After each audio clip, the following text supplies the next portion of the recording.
केंद्र सरकार द्वारा बैंकों के निजीकरण के फैसले के विरोध में बैंक कर्मचारी लामबंद हो गए हैं।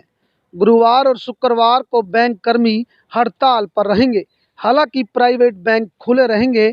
आपको बता दें कि गुरुग्राम में 1300 से अधिक एटीएम है और करीब 900 बैंक ब्रांच है, जिनमें से 500 ब्रांच सार्वजनिक क्षेत्र के बैंकों की है। बैंकों में किसी प्रकार का कोई कामकाज नहीं होगा।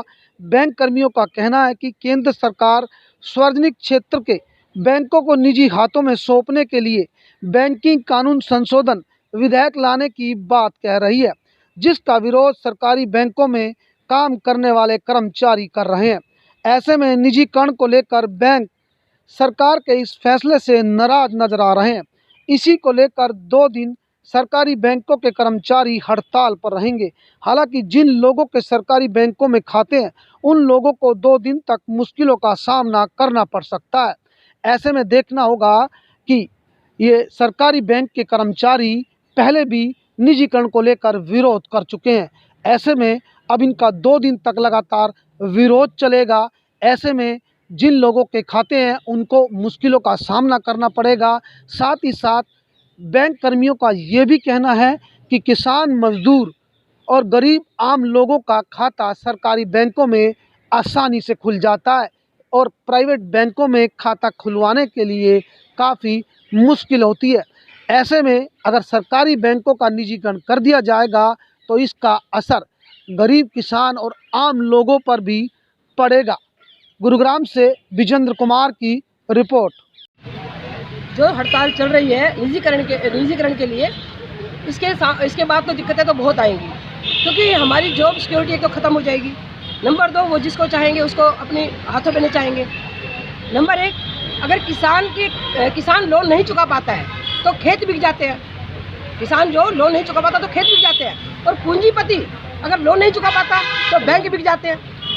ये फिर मोदी जी की नीति हमें समझ नहीं आती। ना हम सरकार के खिलाफ, ना हम मोदी के खिलाफ, हम इनकी गलत नीतियों के खिलाफ हैं। उनको चाहिए जॉब निकाले। लोग आजकल कितने बेरोजगार हैं, रिक्रूटमेंट बढ़ाए, बिल्कुल बंदी कर दी रिक्रूटमेंट। पहले कितने क्लर्क होते थे, उसमें आजकल एक ब्रांच में 2 क्लर्क मुश्किल से मिलते हैं। मेरा नाम दीपक गौतम, मैं यहाँ कैनरा बैंक की ऑफिसर एसोसिएशन का क्षेत्रीय सचिव हूँ, रीजनल सेक्रेटरी। तो मैं आपको निजीकरण के बारे में जो सरकार की मंशा है उसके बारे में बताना चाह रहा हूँ। जो हमारे भारत देश में है, सरकारी बैंकों के पास लगभग 60 लाख करोड़ का डिपॉजिट है, जो सरकार इनको निजी हाथ में देने के लिए तत्पर हो रही है। वो चाहती है कि ये पैसा कॉरपोरेट के पास जाए, और जैसे पहले ये बड़े बड़े फ्रॉड हुए हैं, सरकारी बैंकों में अभी तक कोई भी एक ऐसा बड़ा फ्रॉड नहीं हुआ है जिसमें सरकार की गारंटी नहीं हो।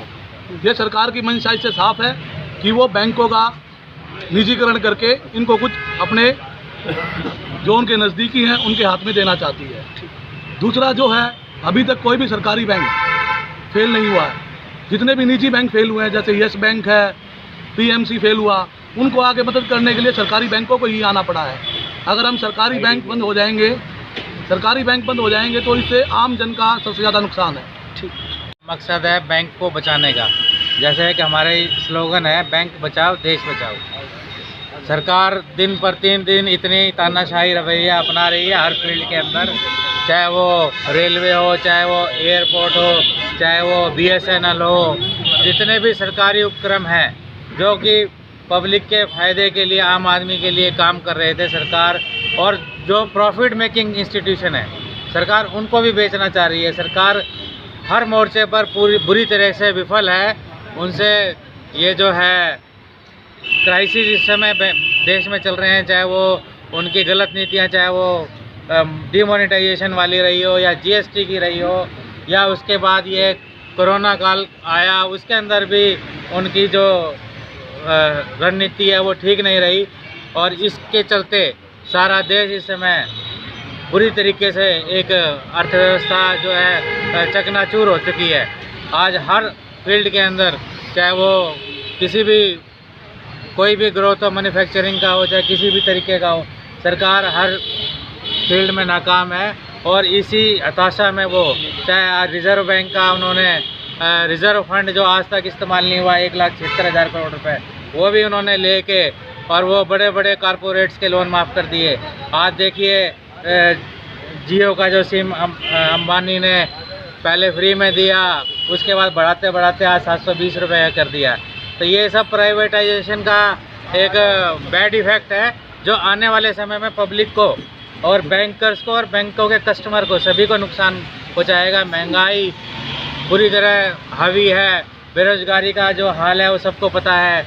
आज देश में इतनी भुखमरी है, भुखमरी के पायदान पे भी हिंदुस्तान का जो इंडेक्स है वो 40 से 80 पे पहुंच गया है। तो इस सब के चलते लोग हताश भी हैं, निराश भी हैं, और मजबूरी में हम ये स्ट्राइक कर रहे हैं ताकि सरकार को ये एहसास दिला सकें कि जो उनका ये कदम है ये बहुत ही घातक कदम है।